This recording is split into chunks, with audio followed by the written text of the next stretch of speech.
Hey everybody, good morning, Merry Christmas. I hope you and your family have a wonderful Christmas.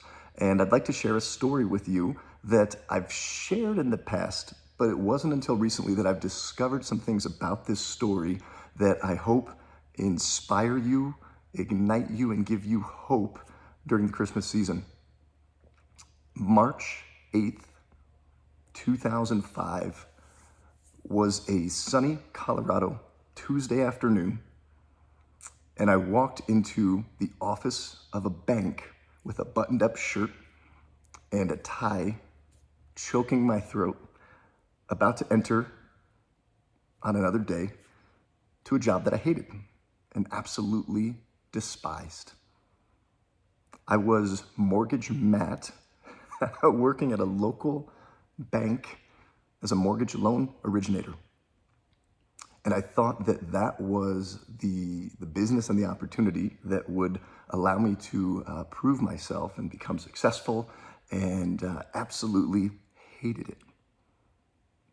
I was planning to quit, and I was planning to leave, but I was planning to do so on my own terms at my own time. And when I walked into the bank this Tuesday afternoon, I entered through the front door. I said hello to my colleagues. I went to their coffee machine, and it wasn't as good as our coffee machine. This coffee's good. But I went and grabbed some coffee, said hello, said good morning. And as I was entering into my office to set up my things for the day and get to work, the president of the bank, and we're going to call him Chad. It's not his name, but we're going to call him Chad, said, "Hey, Matt, I need you to come into my office really quick." I said, "Okay." Put my stuff down on my desk, put my coffee down on the desk, headed into his office, and he was sitting in his big president's desk with his president's table and his big leather chair and his little banker's shirt and his banker's tie and his jacket buttoned up and tightened up around his neck. And I walked through his doorway, and he was sitting in the chair. I was standing in the doorway, and I said, "Did you need me to sit down?" And he said, "No, Matt. Don't you worry, this isn't going to take too long." He said, "Go get all your shit, put it in a box, and get out. You're fired." And I was like, "Excuse me, Chad, what did you say?" And he said, "You heard me. Go get all your shit, put it in a box, and get out. You're fired." And then, as he was sitting down and I was standing up, not only was he talking down to me, but he was looking down on me, and he said these words that I'll never forget. I'll never forget these words, Chad. He said, "Maybe you should go do that painting thing." And he cinched up his little banker's tie. I said, "Okay, I guess, I guess I'm leaving. I was planning on leaving. I hate this job. I really don't like you, Chad." And I looked him right in the face and I said, "F you, Chad." And I walked out, and I was angry. And I'd been angry for a long time, but I was especially angry because he made that decision about my future. He made that decision on his terms, not mine. So I actually went into my office and I got this box. This was the box right here. Banker's box. And I began to put all my things in the box. And I remember, and I can't find it now because we're moving and it's packed up, but I had the little bank, the little nameplate that they made for you. That was the welcome package that you received from the bank, was you got a little plaque for your business cards, and it had the bank logo and my name on it. And I said, well, I guess this would consist and be considered my shit. So I grabbed it and I threw it in the box, and I was saying, "F you, Chad." And I put everything in a box, and I went and I said goodbye and thank you to the people that supported me, the people that believed in me, the people that had my back, the people that knew that I hated this job and that knew there were bigger and better things for me. They told me this on a daily basis. They said, "I see potential in you. Why are you still here?" So I said thank you to them. I said F you to Chad, and I walked out the door. And I think I kicked that door open, if I remember, and screamed some profanities again at Chad. And I was standing outside in the parking lot on the curb of a building not too far from where I live right now. It was on the curb in a parking lot of a building at the corner of Highland Meadows Parkway and Highway 392 in Windsor. And I remember the sun beating down on my forehead, but more importantly, this tie choking my throat. And I pulled this tie down. I loosened the tie. I unbuttoned my shirt. And I remember it was hot. I was sweating. I'm in a suit. I'm in a banker's uniform, right? And the sun's beating down on my face, and I am pissed off. I'm angry. But as I'm filled with that emotion, I then started to become filled with the emotion of fear, of uncertainty, of what I was about to do to support my family. See, I had just recently graduated from Colorado State University. Many of you know I spent a semester in Spain. I fell in love with Spain. I fell in love with the coffee. And I worked for a college painting company doing that painting thing. Painting's not a very sexy business. However, it was a very profitable business for me in college, and I made a lot of money. And I only share that because I spent 3 times a lot of money that I made. So March 8th of 2005, I had $100 left to my name that I could expend to do anything with. And Emily and I, people ask if she married me for my money. No, she married me into which I created, $172,000 worth of debt. March 8th, Tuesday afternoon, standing in this parking lot, wondering how I'm going to support Emily and our family and our future, after some guy named Chad in a suit and tie said, maybe you should go do that painting thing.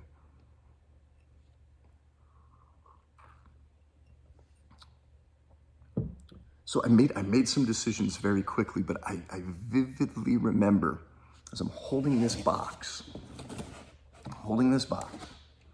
I take this tie off and I toss the tie aside. And I made a couple of decisions right at that moment. The first decision I made, I will never wear a tie again to work. And I will never work for somebody again. I will never allow somebody else to determine my future, for the future of myself and my family and those that I love and those that I support. And I made those 2 decisions. I said, I will never work for somebody again. Now, I had been an entrepreneur growing up. I sold candy bars at school, got kicked out of school for it. I shoveled snow, I mowed lawns, I did entrepreneurial things, but then I also worked hourly jobs and I learned how to work really hard. But I decided at that moment, right as I took that step off the curb into the parking lot, that was the day that I became an entrepreneur and a small business owner forever. I have about a 12-minute car ride home to our first home that I purchased, and I was upside down on it right when I purchased it. I was living the American dream. I had a car and a house that I couldn't afford, that I shouldn't have been in, that I was allowed to participate in this dream, and everybody thought everything was great. But I had nothing. I had less than nothing on paper financially. And I was pissed, I was angry. And I had 12 minutes to drive home. And I did not call Emily first. I called Skippy. Skippy, also known as Terry Cleland, was a gentleman that I met while I was painting in college. And one of the only reasons and main reasons that business was successful was because Terry had spent years and years and years painting. He hand brushed and hand rolled. That was how he painted houses. And he and I worked through the 4 years of me working with the College Painters.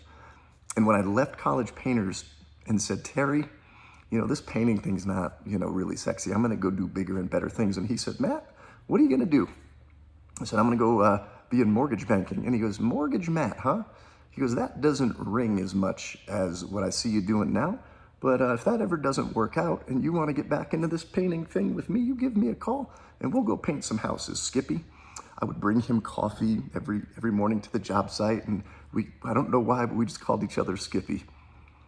So I called Skippy and he said, hey, Skippy, what's up? And I said, that jerk, that a-hole, Chad, he fired me.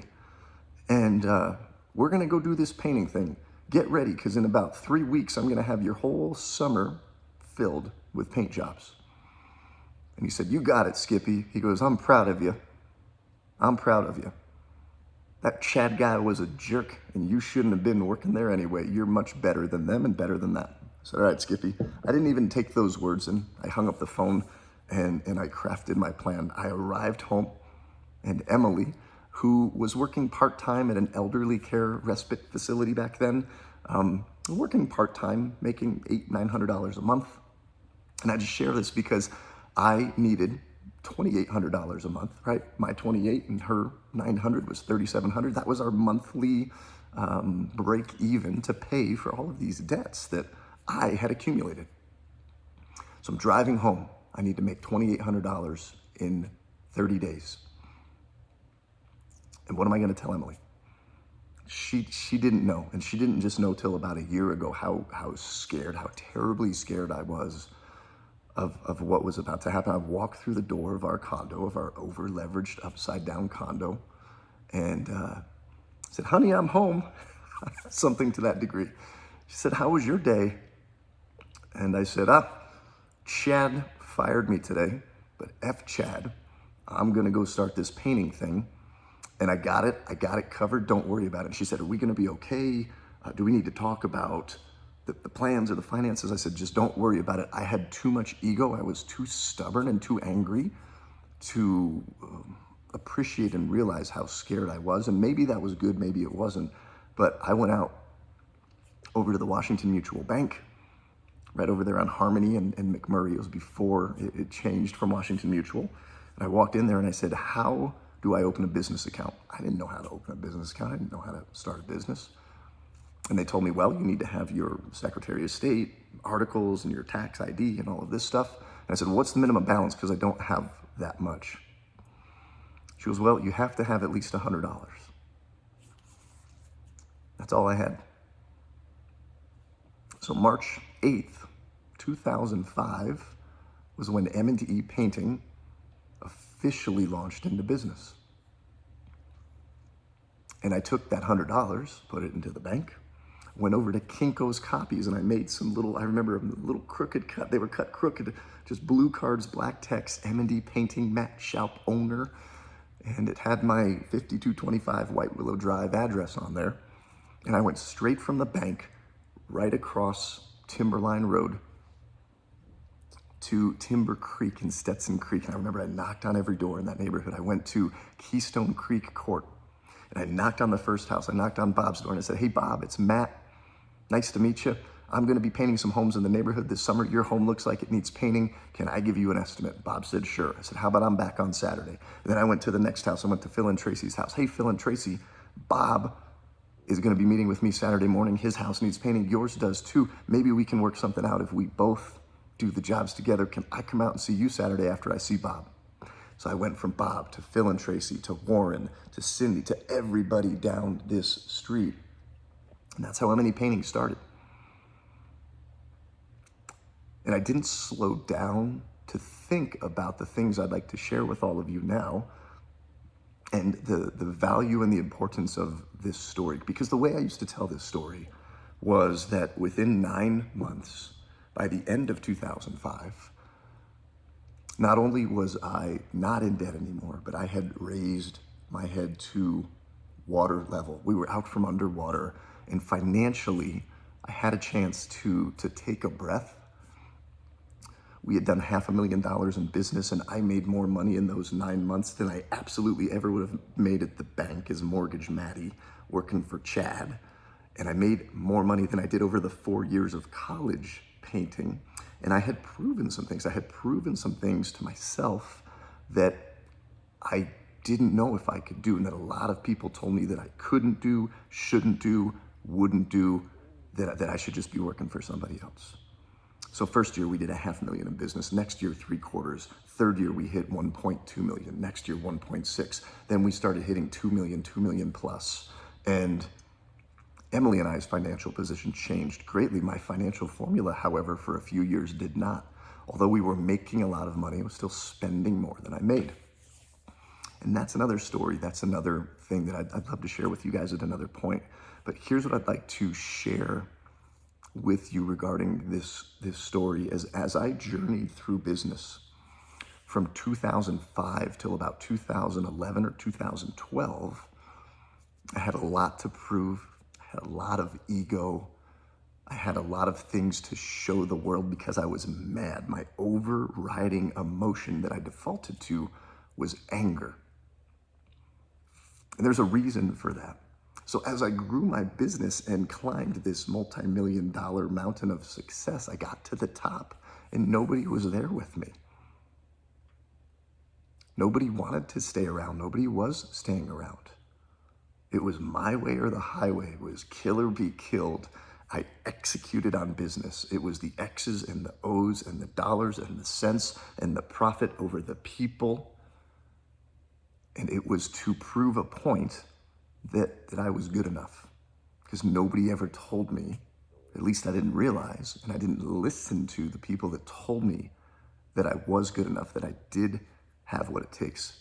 See, here's what happened. When Chad cinched up his little Chad tie and said, go put your shit in a box, you don't have what it takes, maybe you should go do that painting thing. Who's ever said something like that to you, where they've looked it down on you, where they've degraded you, they've made a comment, they've given you a look, they've sent you an email, a text, they've posted now on your social media something that says, whether it's directly or not, that you're not good enough, you don't have what it takes. Those voices drowned out the voices from the people that said, like Skippy, Matt, you're better than them, you're better than that, you're gonna do all right. Let's go do this. You've got what it takes, you're better than them. You shouldn't be there anyway. Chad's voices drowned out Skippy's voices. Emily and I had a very quick conversation. She just said, I trust you, I believe in you, go get to work, and I did. I didn't talk to her much. I didn't tell her much, but she said, I believe in you. Her dad, Steve, I read a book, a quote he wrote in a book for me. He gave me a book, Wild at Heart, back in 2005. I see the man you are, I see the man you're becoming, and I'm proud of you. Like, he shared that message with me, but the negative voices drowned out the voices of encouragement. I don't know what you're going through right now on Christmas, but there are a lot of people that are hurting, a lot of people that are suffering. The last couple of years have really pushed people to their edge, to their limits. I've personally connected with many people over the last 30 to 60 days that are down, that are out, that are broke, that are broken, that are considering ending their life, that don't have any hope. And one of the reasons, the consistent things that I see, is they are letting the voices, whether it's somebody else's or their own voices, that say they're not good enough, they don't have what it takes, there's no hope for a future, there's no hope for a light and some brightness at the end of this darkness and this tunnel that you're in, that they just want to stop, they want to give up, they want to end things, whether it's their marriage, their business, their relationships, or maybe even their life. What I'd like to share with you on Christmas Day today is there is hope. There are people in your life. There were people in my life that believe in you, whether you've heard them or not. I would encourage you to go back to your story, just as I've had a chance to revisit this story and thank the people that believe in you. I thank the people that believe in me, Steve's, the Skippies, the Emilys, and all of the other business mentors and personal mentors that have poured into me, that have poured into me, poured into people. That means something to me and to us here.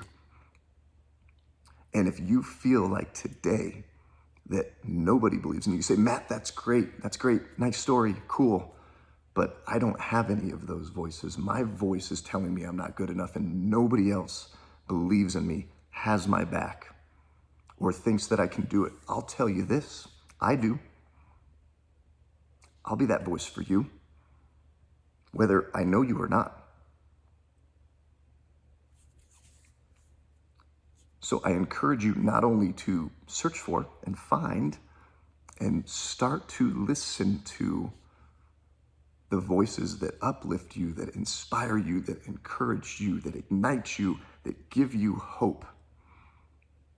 And I would also encourage you not to, I'm not going to say tune out your haters and turn off your haters because they're there. They're saying these things. You cannot not hear it. Listen to it. And what I would also encourage you to do is I found great peace in this. And this is what helped me shift from anger and ego to love and compassion and kindness, is when I can go back and look at Chad, if I ever see Chad again, and I can turn that F you, Chad, to thank you, Chad. So now I listen to what he said, and I look back and I reframe that experience, and I'm thankful for that. I'm thankful that he told me I didn't have what it takes. I'm thankful that I was angry. I'm thankful that I grew up in the environment that I did, because on paper I should be dead or in prison at best and a drug dealer. That's what I should be.